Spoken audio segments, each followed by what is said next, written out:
Olá, boa tarde. Está com você é sempre motivo de prazer e enorme orgulho no quadro Sala de Entrevista aqui no portal da TV Assembleia. E hoje nós vamos receber o secretário de Estado de Direitos Humanos e Participação Popular, SEDPOP, o professor Dr. Francisco Gonçalves. Vamos falar sobre diversos temas, mas antes eu não poderia deixar de registrar publicamente a minha satisfação e orgulho de ter o senhor professor doutor do curso de Comunicação da Universidade Federal do Maranhão, aqui na TV Assembleia. Para nós é uma satisfação e pela receptividade dos colegas aqui, a gente observa, né, o quanto que o senhor representa para a comunicação desse Estado, professor. Muito obrigado, eu me senti hoje muito acolhido com ex-alunos do curso de Comunicação da Universidade, colegas dos corredores da Universidade Federal, e fico muito feliz de ter sido a Assembleia, ter valorizado exatamente a mão de obra formada pela Universidade Pública, que nesse momento está ameaçada no país. É verdade, a gente vai falar inclusive sobre esse tema aqui.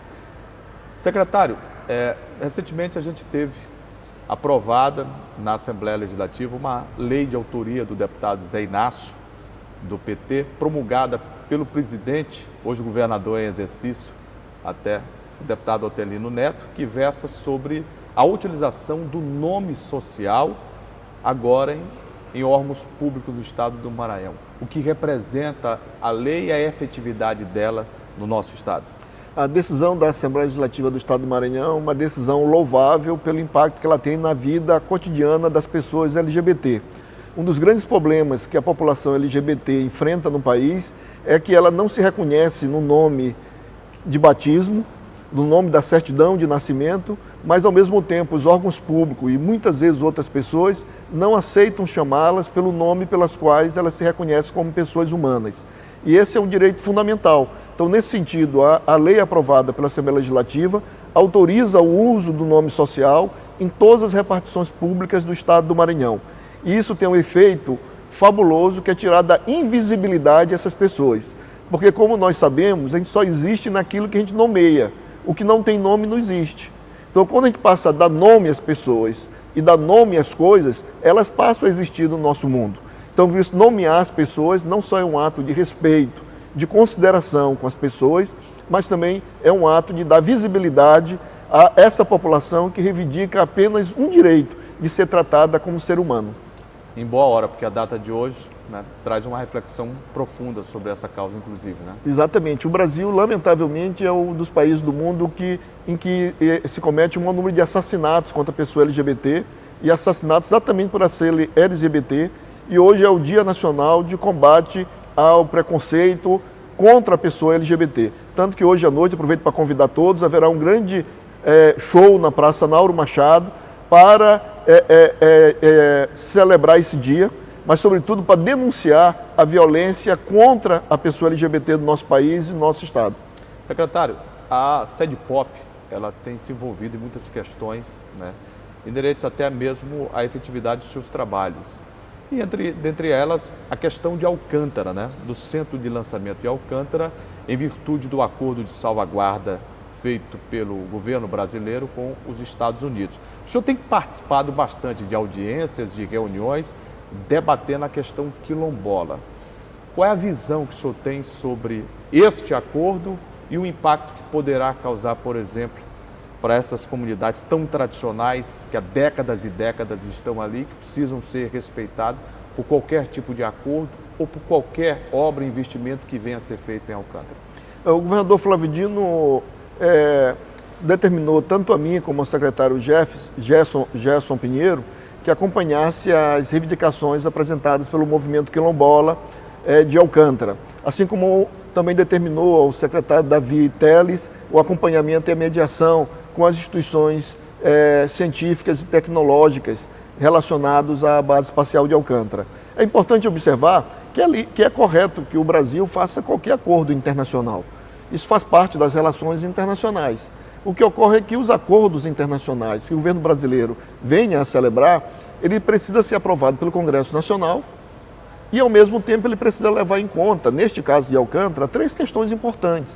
Uma que diz respeito à soberania nacional, o outro que diz respeito ao nosso projeto aeroespacial, política aeroespacial brasileira, que interessa ao povo brasileiro a consolidação do programa espacial, inclusive o efetivo funcionamento da base espacial de Alcântara. E o terceiro, que são as questões sociais, que envolve também a implantação da base de Alcântara, e aí implica o direito da população quilombola à sua terra. Uma das questões que nos preocupa é a regularização fundiária, ou seja, a regularização fundiária e a efetivação do direito da população quilombola, já afetada pela base, a suas terras. E, ao mesmo tempo, uma preocupação que está presente no que se refere ao projeto aeroespacial brasileiro, é que implicações terá o fortalecimento desse projeto do ponto de vista de impacto social, porque o próprio Ministério da Aeronáutica tem afirmado que tem interesse na ampliação da área. A ampliação da área, sobretudo que dá acesso à praia, ela atinge diretamente populações quilombolas. Mas o ministro participou, inclusive, do evento aqui do seminário e foi questionado, e ele disse que, a princípio, essa ampliação não ocorreria. Dá para acreditar? Quando se fala em princípio, é que não fala de imediato. É verdade. Mas numa previsão. Só que isso cria uma estabilidade. É preciso ficar claro para a população quilombola se vai ocorrer ou não. Porque, como disse o presidente do Sindicato dos Trabalhadores Rurais, o senhor Antônio, ele disse, olha, se a gente não souber, a gente não tem nem como reformar a nossa casa. Porque a gente não sabe se a gente vai ter aqui por 4 anos. Né? E as pessoas precisam se organizar. Nesse sentido, houve uma conversa muito boa aqui na própria Assembleia, com a bancada federal e com a bancada estadual. O presidente Otelino, inclusive, participou da reunião com os representantes dos movimentos de Alcântara, em que buscava exatamente o apoio da bancada para mediar essa relação com o governo federal, no que se trata tanto da questão da regularização fundiária, sobre a questão do território mais amplo, do impacto da base. É importante dizer que o governo do estado do Maranhão, o governador Flávio Dino, tem assumido uma posição de mediação. Esse tem sido o interesse do governo do estado de contribuir para mediar o debate, tanto sobre as questões científicas e tecnológicas, como as questões sociais que envolvem Alcântara. Por conta disso, nós realizamos 2 seminários. Um seminário foi sobre a questão científica e tecnológica, inclusive com a presença do ministro da Ciência e Tecnologia e com outras autoridades federais, em que se teve a oportunidade de discutir longamente todas as questões científicas e tecnológicas que envolvem tanto o acordo de salvaguarda quanto a questão da efetivação do programa aeroespacial brasileiro a partir da base de Alcântara.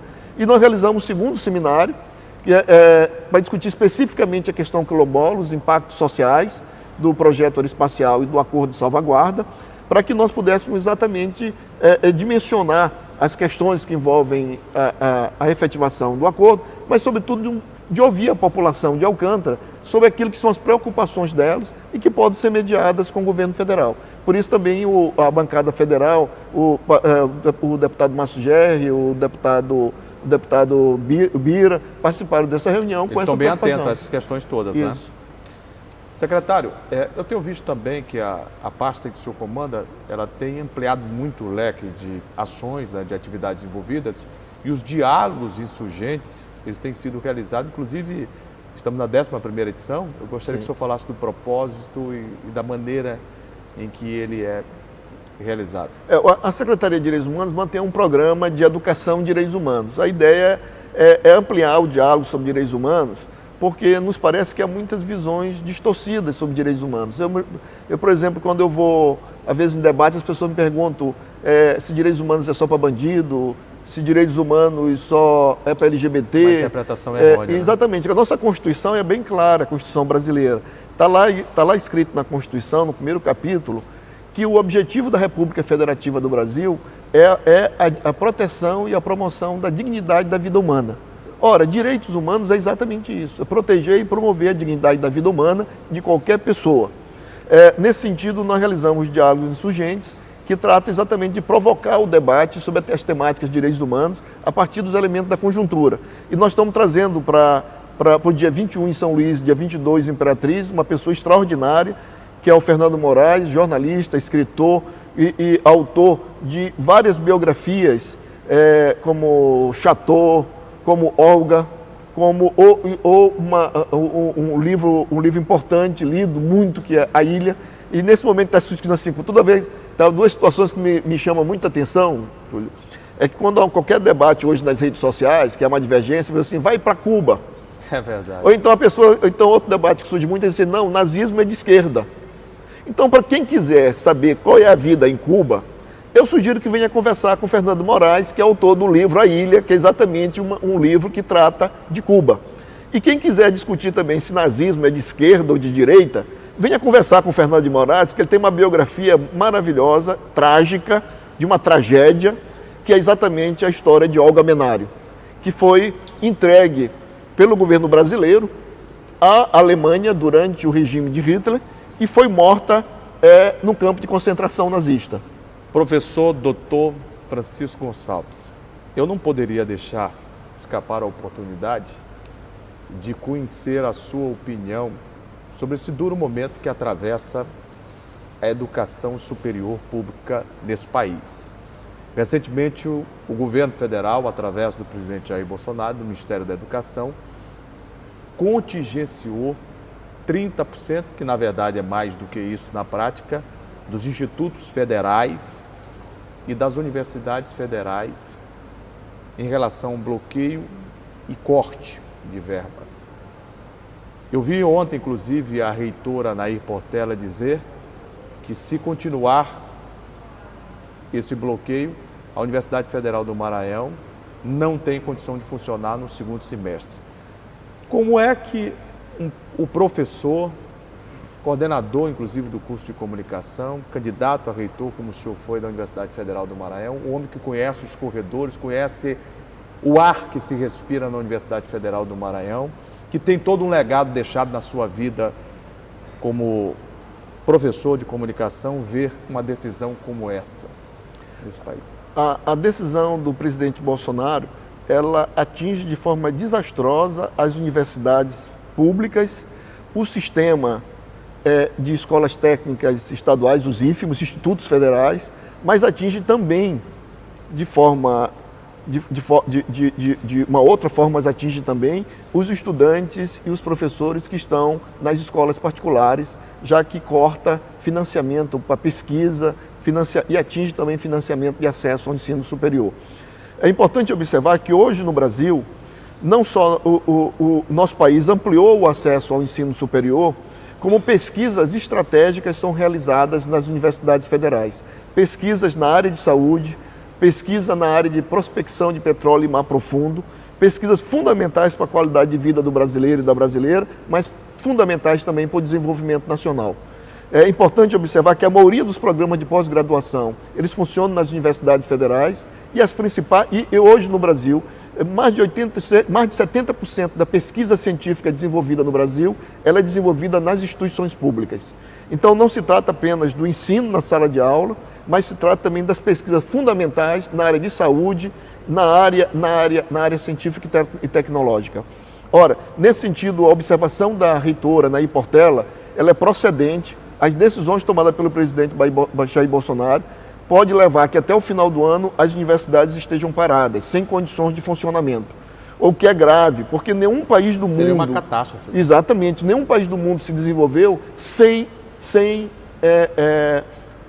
melhoria da sua educação. Basta ver o Maranhão, nós somos o estado mais pobre da federação, mas o governador Flávio Dino tomou uma decisão estratégica, sábia, que foi os investimentos na educação. Nós somos hoje o estado do Brasil que proporcionalmente, nós estamos entre os estados do Brasil que mais investe em ciência e tecnologia através de uma agência de fomento, que é a FAPEMA.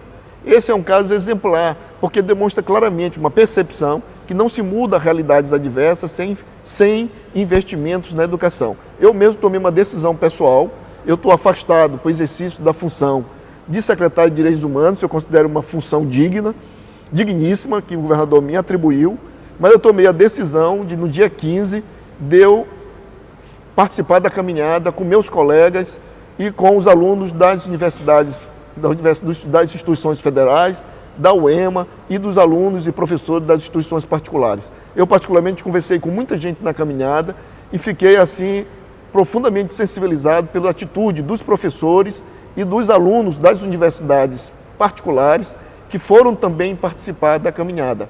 Isso é um exemplo importante, não estavam ali na caminhada apenas alunos da Universidade Federal. Estavam os alunos da Universidade Federal, estavam os alunos do Instituto Federal, estavam os alunos da UEMA, que não foram atingidos profundamente pela crise, embora seja atingido pelo corte das verbas para CAPES e do financiamento da pesquisa científica também. mas estavam presentes os alunos e professores da UEMA e estavam presentes também os alunos e professores de universidades particulares, o que mostra que para todos nós a educação é uma questão que interessa para todos nós. Em cada casa tem um aluno ou no ensino fundamental, no ensino médio, na universidade. Todos nós. E eu me lembro do meu pai e da minha mãe, eu sou de uma família muito pobre, e meu pai e minha mãe, eles sempre diziam que na casa deles podia faltar tudo, mas tinha duas coisas que não podiam faltar na casa deles, que era comida na mesa e filho na escola. Meu pai era um trabalhador rural que veio para São Luís, minha mãe uma trabalhadora rural que veio para São Luís, e eles sempre tiveram claro que eles não conseguiriam mudar a vida dos filhos se eles não conseguissem botar os filhos para estudar. E é uma coisa que meu pai e minha mãe era rigoroso, que era estudar. Quando eu concluí a graduação e quando eu apresentei minha tese de doutorado na Universidade Federal do Rio de Janeiro e fui aprovado, eu fiquei profundamente emocionado porque eu sabia que aquele diploma não era meu. Aquele diploma era do meu pai. Até hoje mareja os seus olhos. E aquele diploma era do meu pai e da minha mãe. Porque, embora eles só tivesse o primário incompleto, mas eu não conseguiria o diploma de doutor em comunicação. E essa emoção que o senhor sente aqui, ela não pode deixar de ser vivida. Exatamente, sem a atitude dos meus pais. Então, me parece que nesse momento, defender a universidade pública, defender a escola pública, é defender o futuro das crianças e dos jovens do Brasil. Nós não podemos abrir mão desse futuro da juventude brasileira. Gente, eu conversei aqui no quadro Sala de Entrevista do portal da TV Assembleia e confesso a todos com a emoção sempre renovada, porque está ao lado desta enciclopédia, deste homem, desta referência que ao concurso quando se fala em comunicação aqui no estado do Maranhão, nos enche de orgulho e confesso que fico lisonjeado. Muito obrigado, secretário Francisco Gonçalves, secretário da Sede Pop, e que o senhor possa continuar a realizar um grande trabalho que faz, hoje no ente público, no órgão público, mas sempre aquele legado, por tudo aquilo que a gente vê em todos os lugares que o senhor chega, quando tem alguém que passou pelo curso de comunicação, às vezes nem atua mais na área, mas tem uma lembrança muito prazerosa sobre tudo aquilo que pôde aprender com o senhor em sala de aula. Muito obrigado. Muito obrigado também. Queria aproveitar para parabenizar os deputados, as deputadas do Legislativo Maranhense pela decisão firme e sábia de ter aprovado o nome social, porque significa respeito às pessoas LGBTs e, sobretudo, a afirmação dos direitos e a afirmação dos direitos humanos. Muito obrigado. Obrigado ao senhor. Bem, e nós ficamos por aqui com o quadro Sala de Entrevista. A seguir, volta as notícias do estado do Maranhão em destaque no portal da TV Assembleia. Convido a todos a ficarem ligados.